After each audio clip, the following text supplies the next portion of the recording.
Market అనేది hammer candlestick pattern form అయిన తర్వాత దాని యొక్క హై లెవెల్స్ని బ్రేక్అవుట్ అయ్యి మార్కెట్ ఈ రేంజ్ వరకు వెళ్ళి ఒక హై అనేది క్రియేట్ చేసింది.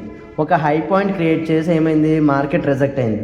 సేమ్ ఇక్కడ ఏదైతే హ్యామర్ ఫార్మేషన్ జరిగిందో అదే హ్యామర్ ఫార్మేషన్ క్రియేట్ చేసి మార్కెట్ అనేది అగైన్ నియర్ హై వరకు వెళ్ళి అంటే 24,130 దగ్గరికి వెళ్ళిన తర్వాత ఒక హ్యాంగింగ్ మ్యాన్ అనే క్యాండిల్స్టిక్ ప్యాటర్న్తో మార్కెట్ రిజెక్ట్ అయింది.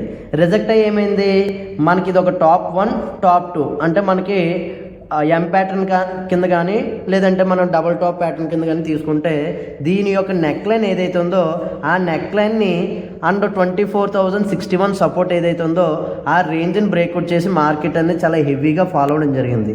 అప్ టు అంటే మనకి 24,130 నుంచి 23,859 వరకు మార్కెట్ ఒక్కసారిగా ఫాలో అయింది. దీనికి మెయిన్ కారణం ఏంటంటే ఈ ఎం ప్యాటర్న్ అనే టెక్నికల్ ఫ్యాక్టర్. ఈ ఎం ప్యాటర్న్ యొక్క నెక్ లైన్ బ్రేక్అవుట్ అయిన కారణంగా మార్కెట్లో ఒక్కసారిగా బయర్స్గా ఉన్నటువంటి సెల్లర్స్ అందరూ కూడా ఈ టాప్ 2 దగ్గర కన్వర్ట్ అయ్యి మార్కెట్ ఫాలో అయింది. ఆ టైంలో మీరు చూసుకుంటే ఈ 24,061 బ్రేక్అవుట్ అవుతున్నప్పుడు 24,050 పిఈ అనేది 15 రూపీస్ ప్రీమియం నుంచి 194 రూపీస్ ప్రీమియం కింద మారిపోయింది. అంటే రాకెట్ స్పీడ్తో మనకి ప్రీమియం అనేది ఇంక్రీజ్ అయింది. ఇది ఏ రోజు మార్కెట్ కాదండి, ఈ రోజు జరిగినటువంటి నిఫ్టీ 50లో క్రియేట్ చేసిన డబుల్ టాప్ ప్యాటర్న్ బ్రేక్అవుట్ అయిన కారణంగా ఇంత మార్కెట్ ఫాలో అయింది.